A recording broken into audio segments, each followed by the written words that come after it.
మన శంకర వరప్రసాద్ గారు ఈ సినిమా నుంచి హుక్ స్టెప్ అనే సాంగ్ రిలీజ్ అయింది. ఆ సాంగ్ చూశాక నాకు అనిపించింది చిరంజీవి గారికి వయసు అయిపోతున్నా కూడా ఇంకా ఆయనలో ఉన్న స్వాగ్ అండ్ గ్రేస్ ఏమాత్రం తగ్గలేదు. ఒకప్పుడు ఆయన ఎలా అయితే డాన్స్ చేసేవాళ్ళో ఇప్పుడు అలాగే చేస్తున్నారు. ఇంకా 30 ఇయర్స్ నుంచి పెద్ద డిఫరెన్స్ ఏం లేదు. చూడ్డానికి కూడా 30 ఇయర్స్ బ్యాక్ ఆయన ఎలా అయితే ఉన్నారో అలాగే ఉన్నారు. ఈ సాంగ్ చూశాక ఒకసారి ఆయన వయసు ఎంతో నేను చెక్ చేసిన గూగుల్‌లో. 70 ఇయర్స్ ఆయనకి. షాకింగ్. 70 ఇయర్స్ వచ్చినా కూడా ఇలా డాన్స్ చేయడం చాలా కష్టం.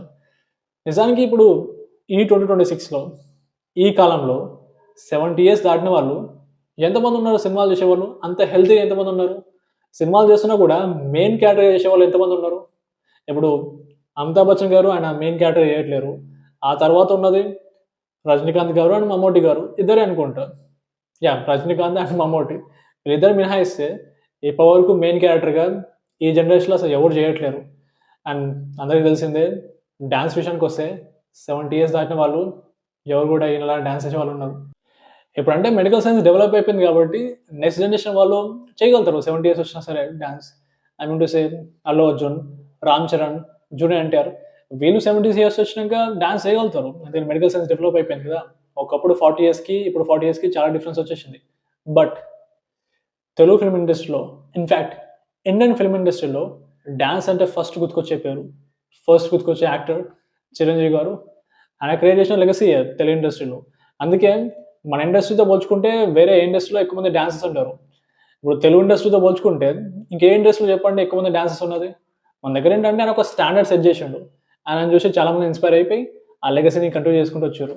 ఇంకా మన శంకర్ వరప్రసాద్ గారు ఈ సినిమా బుకింగ్స్ గురించి మాట్లాడుకుంటే ఓకే. 11th రోజున ప్రీమియం స్టార్ట్ అవుతున్నాయి. తెలంగాణ, ఆంధ్రప్రదేశ్‌లో ఇప్పుడు ప్రీమియం టికెట్ ప్రైస్ రూ. 500 ఉంది. ఐ మీన్ టికెట్ ప్రైస్ పెంచారనమాట. ప్రీమియమ్స్ అయితే మంచిగానే జరుగుతున్నాయి. ఎటువంటి లాస్ట్ మినిట్ అబ్‌స్టాకిల్స్ ఏమి ఉండవు. అండ్ 12th రోజున మూవీ రిలీజ్ అవుతుంది. ఆల్రెడీ యూఎస్ఏలో అడ్వాన్స్ బుకింగ్స్‌లో ఒక రికార్డ్ క్రియేట్ చేసింది. నేను ఇంతకుముందు ఒక వీడియో చేసిన. ఆ టైంకి $260K ఏమో చేసి ఉండే. 260K. ఇప్పుడు 500,000 దాటిపోయింది. జస్ట్ యూఎస్ఏలోనే. నాకు తెలిసినంత వరకు చిరంజీవి గారి కెరియర్‌లో ప్రీమియం బుకింగ్స్‌లో ఇది బిగ్గెస్ట్ రికార్డ్ అవుతుంది. క్రేజీ ఇదొక ఫ్యామిలీ ఎంటర్‌టైనర్. చాలామంది అనుకున్నారు అరే! మాస్ కమర్షియల్ మూవీతోనే ఎవరైనా సరే రికార్డ్స్ బ్రేక్ చేస్తారని. కానీ ఆయన ఒక ఫ్యామిలీ ఎంటర్‌టైనర్‌తో చేయబోతున్నారు. చెప్పా కదా! Family entertainers family audience very under rated. ఎందుకంటే వేరే వాళ్ళతో పోల్చుకుంటే ఫ్యామిలీ ఆడియన్స్ ఎట్లుంటారంటే ఫ్యానిజం చేయకపోవచ్చు ఫ్యామిలీ ఆడియన్స్.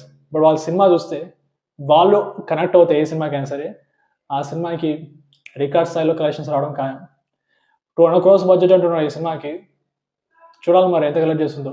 లాస్ట్ ఇయర్ వచ్చిన సంక్రాంతికి వస్తున్నాం. ఆ మూవీ ఆల్మోస్ట్ 300 క్రోర్స్ కలెక్ట్ చేసింది.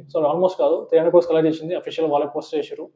కాబట్టి ఇప్పుడు ఈ మూవీ అనుకుంటున్నా ఇంకెక్కువనే కలెక్ట్ చేస్తుందని. ఎందుకంటే ఈసారి చిరంజీవి గారితో పాటు వెంకటేష్ గారు కూడా ఉన్నారు కదా సినిమాలో. చూడాలి మరి ఈ మూవీ ఎంత కలెక్ట్ చేస్తుందో. That's it guys. See you again.